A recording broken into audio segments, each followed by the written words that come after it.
पहले तुम्बुरु नदी किनारे तर्कशिला नामक एक राज्य था।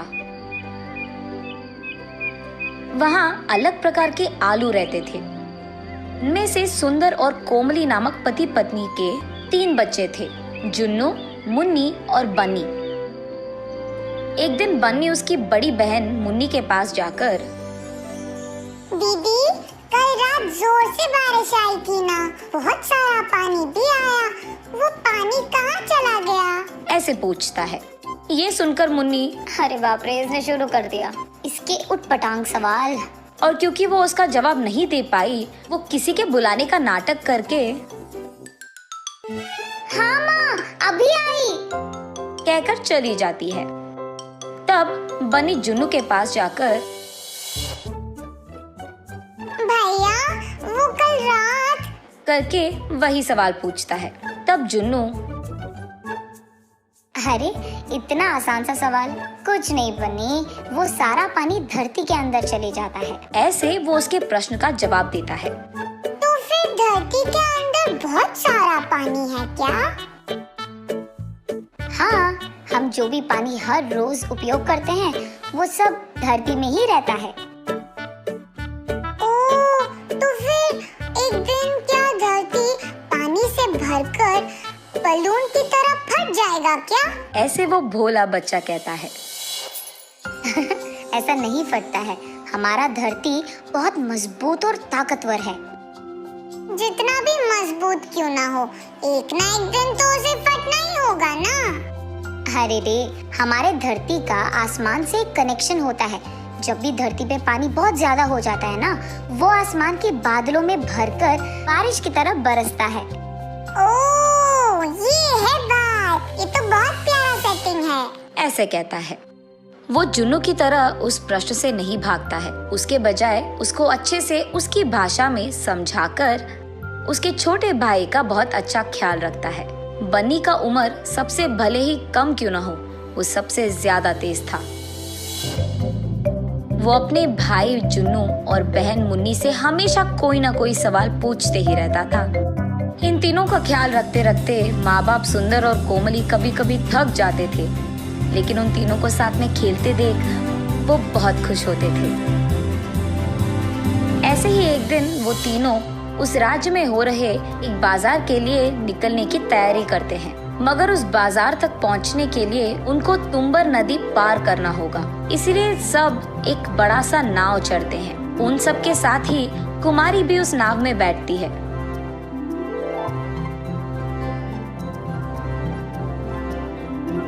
जब वो नाव में जा रहे थे, बन्नी को देख कुमारी ऐसे कहती है, आपका बेटा बहुत प्यारा है जी, क्या आप मुझे ये बच्चा दे दोगे? मैं उसको बड़ा करूंगी। ये सुनकर सुंदर और कोमली चौंक जाते हैं। हाँ, ये कैसा प्रश्न था? हम नहीं दे सकते, ये हमारा बेटा है। ऐसे वो दोनों एक साथ कहते हैं। मुझे माफ कीजिए, मेरे कोई बच्चे नहीं हैं, इसीलिए आपके इस प्यारे बेटे को देख मेरे मन में एक आशा उठी थी। मुझे ऐसा नहीं कहना था, माफ कीजिए। ऐसे कहती है कुमारी। इतने में नाव दूसरी तरफ के किनारे पे पहुंचता है। तब सुंदर और कोमली उनके अपने बच्चों को लेकर बाजार जाते हैं। सारी चीजों को खरीदने के बाद अचानक बन्नी दिखाई नहीं देता है और वो चारों बहुत परेशान होते हैं। उनके परिवार में एक एक सदस्य एक एक दिशा में जाकर बन्नी को ढूंढने लगते हैं, लेकिन बन्नी कहीं नहीं दिखाई देता है। ठीक तभी सुंदर और कोमली को उनके साथ नाव में आए कुमारी की याद आती है। तुरंत वो कुमारी को ढूंढने लग जाते हैं। एक जगह कुमारी अपना काम करते हुए दिखाई देती है। वहाँ जाकर सुंदर और कोमली ऐसे कहते हैं, हमारा बेटा कहाँ है? बोलो, कहाँ छुपा दिया तुमने? बोलो। ऐसे कहते हैं। ये देख कुमारी आश्चर्यचकित होती है। हाँ, मैं तुम्हारे बेटे को कहाँ छुपाऊंगी? क्या बात कर रहे हो तुम दोनों? नाटक मत करो। अभी नाव में तुम कह रही थी तुम्हारा बच्चा दे दो, मैं बड़ा करूंगी। हाँ, मैंने कहा था। तो तुमने हमारे बेटे को हमसे चुरा लिया। कह दो, कहाँ है मेरा बेटा? ऐसे जोर जोर से रोते हुए उसे पूछते हैं। अरे रे, तुम्हारा बच्चा मेरे पास नहीं है, मैं ऐसी लड़की नहीं हूँ, ऐसे कहती है कुमारी। ये सब दूर से राजा के भट देख रहे थे, इसलिए उन सबको राज दरबार लेकर जाते हैं। दोनों तरफ सुनकर वहाँ का राजा पुलकेशी, इस औरत को 2 दिन गिरफ्तार करके जेल में डाल दो। इसका घर, गांव, हर जगह ढूंढ लो। अगर तब भी बेटा नहीं मिला तो इस लड़की को छोड़कर उस बच्चे के बाकी निशानों के लिए ढूंढो। इस सब के दौरान 2 सैनिक बनी को लेकर वही राज दरबार में आते हैं। राजा, ये बच्चा नदी में डूब रहा था, तब कुछ लोग इसको बचाकर हमारे पास लेकर आए, ऐसे कहते हैं। बन्नी को देख उसके माँ बाप बहुत बहुत खुश होते हैं। सुंदर, कोमली, जुन्नू, मुन्नी सब बन्नी के पास पहुँचते हैं। तब सुंदरी, देखा प्रभु आपने, मैंने कोई गलती नहीं की, मुझ पे झूठा इल्जाम लगाया गया था। तब राजा, उस बच्चे को इधर लेकर आओ। तब सैनिक बन्नी को राजा के पास लेकर जाते हैं। तब राजा बन्नी से ऐसे पूछता है, बेटा बन्नी, माँ बाप को छोड़कर तुम कहाँ गए?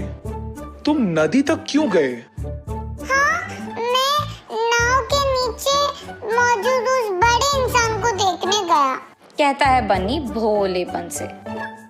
हाँ, वो बड़ा सा आदमी नाव के नीचे था। नाव के नीचे बड़ा सा आदमी क्यों होगा बेटा? किसने कहा तुमसे ये? हुआ ये था कि जब सभी नाव में बैठकर नदी के उस किनारे तक जा रहे थे, तब सुंदर और कोमली कुमारी के साथ बात कर रहे थे। ठीक उसी समय में बन्नी उसके भैया जुन्नू से ऐसे पूछता है, भैया, नाव ऐसे अपने आप कैसे जा रहा है, और वो भी इतने तेजी से? नाव के नीचे एक बड़ा सा आदमी है, वो ही हमें तेजी से लेकर जाता है। वो नाव को अपने सिर पे लगाकर हमको नदी के किनारे लेकर जाता है, इसलिए नाव डूबे बिना एक किनारे से दूसरे किनारे तक जाती है। ऐसे वो उसको जो मन में आया वो कह देता है बन्नी को।